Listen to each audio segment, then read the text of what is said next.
Good morning दोस्तों, मैं मोहित कटारिया स्वागत करता हूं आपके अपने यूट्यूब चैनल न्यू फिजिक्स पर।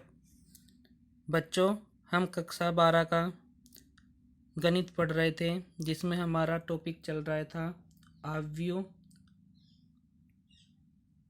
आव्यूह में हमने गुणा करना सीखा था। उसके बाद हमने एक लास्ट जो वीडियो पढ़ा था वो पढ़ा था डाउट क्वेश्चंस, जो एडिशन पर आधारित थे, जोड़ घटा के सवालों पर आधारित थे। उसके बाद एक नया और टॉपिक है जिसका नाम है आव्यूह का परिवर्त, या परिवर्त आव्यूह भी कहते हैं इसको। परिवर्त आव्यूह भी लिखा जाता है या आव्यूह का परिवर्त लिखा जाता है। इंग्लिश में कहते हैं ट्रांसपोज ऑफ मैट्रिक्स।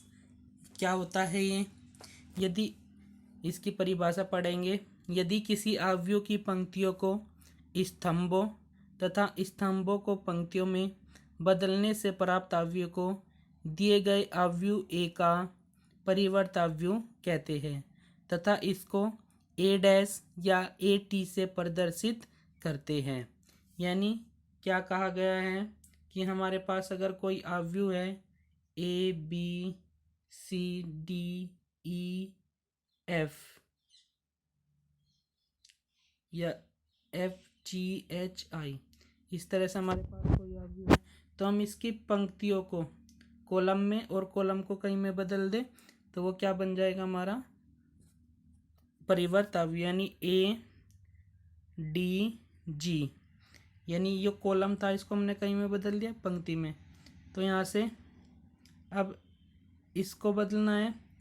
यानी ये यहाँ से आ जाएगा ए डी जी आ गया।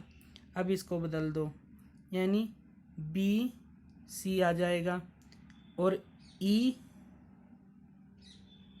F H I. तो इस तरह से ये क्या हो गया? हमने रो को पंक्तियों में और पंक्तियों को कॉलम में बदल दिया। देखो, पहले डी ई एफ क्या था? डी ई एफ पहले हमारी क्या थी? कॉलम रो थी। अब क्या बन गई? पंक्ति कॉलम बन गया। ए बी सी क्या थी? पंक्ति। ए बी सी अब क्या बन गई? कॉलम बन गया। जी एच आई पहले क्या थी? पंक्ति। जी एच आई अब क्या बन गया? कॉलम बन गया। तो इस तरह से हम पंक्तियों को कॉलम में और कॉलम को पंक्तियों में बदल देते हैं, तो वही कहलाता है हमारा ट्रांसपोज ऑफ मैट्रिक्स या आव्यूह का परिवर्त। यानी जब हम पंक्तियों को कहीं में बदल देंगे, यानी रो को चेंज कर देंगे कॉलम में, कॉलम को चेंज कर देंगे रो में, तो वो क्या हो जाएगा? परिवर्त आव्यूह हो जाएगा। उदाहरण यहाँ पे दिखा रखा है 1 4 3 4 5 -1 एक आव्यूह है। तो उसको हमने क्या किया? 1 4 3 एक रो या रो थी, इस रो से हमने इसको कहीं में बना लिया, कॉलम बना दिया। और इस रो का भी हमने क्या बना दिया? कॉलम। यानी हमने रो को कहीं में बदल दिया, कॉलम में बदल दिया। तो ये हमारा क्या हो जाएगा? परिवर्त आव्यूह हो जाएगा। इसे हम किससे लिखते हैं? ए डैश से या ए टी से लिखते हैं। अब इसके आधार पर दो तरह के आव्यूह होते हैं। एक सममिताव्यूह, इंग्लिश में बोलते हैं इसको सिमेट्रिक मैट्रिक्स। सममिताव्यूह को इंग्लिश में कहते हैं सिमेट्रिक मैट्रिक्स। इसमें क्या होता है? जब हम पंक्तियों को कॉलम में और कॉलम को पंक्तियों में बदलेंगे, तो उसको बदलने पर आव्यूह में कोई भी परिवर्तन ही नहीं होता और आव्यूह ज्यों का त्यों रहता है।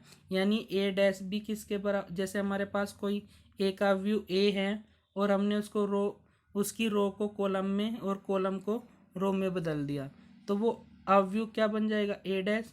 तो वो ए डैश उस ए के ही बराबर होगा जो हमें दिया गया होगा। यानी आव्यूह क्या रहे? ज्यों का त्यों रहे। यानी जो हमें परिवर्त करने के बाद वो आव्यूह ज्यों का त्यों आए, तो वो कहलाता है सममित आव्यूह सिमेट्रिक मैट्रिक्स। उदाहरण देखते हैं, जैसे 1 2 3 2 3 1 3 1 2, ये कोई आव्यूह था। इसको हमने इस रो को 1 2 3 को यहाँ पर बदल दिया, 1 2 3 2 3 को हमने कहाँ बदल दिया? 2 3 1 में। और 3 2 1 को कहाँ बदल दिया? 3 2 1 में। तो हम देख रहे हैं कि ये आव्यूह अब भी उसी की तरह हो गया जैसे पहले था। यानी 1 2 3 1 2 3 2 3 1 2 3 1 3 1 2 3 1 2, यानी ए डैश का मान किसके बराबर आ गया, ए के ही बराबर। तो जब ऐसी कंडीशन होगी तो वो अवयव क्या कहलाएगा, वो अवयव कहलाएगा हमारा ट्रांसपोज अवयव, यानी सममित अवयव। विषम सममित अवयव बस इसका उल्टा है, रहेगा तो वो ए डैश ए के बराबर ही, लेकिन बाहर ऋणात्मक चिन्ह आ जाएगा, तो जो ऐसा अवयव होगा वो क्या कहलाएगा, विषम सममित अवयव। यानी हम रो को कॉलम में बदल दे, कॉलम को रो में बदल दे, और फिर चिन्ह कहीं का आ जाए, बाहर माइनस का आ जाए, तो इस तरह का अवयव क्या बन जाएगा, विषम सममित अवयव बन जाएगा। उदाहरण हम देखते हैं 0 3 1 3, ये इस तरह से दिया हुआ है। अब हमने क्या किया, इस 0 इस कॉलम को पंक्ति में बदल दिया, यानी 0 -3 -1। अब इस कॉलम को पंक्ति में बदल दिया, 3 0 -5, फिर इस कॉलम को कहीं में बदल दिया पंक्ति में, 1 5 0 बदल दिया। अब उसके बाद हमने इसमें से माइनस चिन्ह कॉमन बाहर ले लिया, तो जब इसमें से माइनस चिन्ह कॉमन बाहर लेंगे तो ये क्या हो जाएगा, 0 माइनस वाला प्लस का हो जाएगा और प्लस वाला माइनस का, तो 0 3 1 -3 0 5, ये यहाँ पर 5 प्लस का आएगा, इसको ठीक कर लेना, यह 5 कहीं का आएगा प्लस का, 1 -5 0। तो यहाँ से अब हम क्या देख रहे कि जो अवयव हमें दिया था, जो अवयव हमें दिया गया था वो अवयव इस ए डैश के बराबर है, 0 3 1 0 3 1 -3 0 5।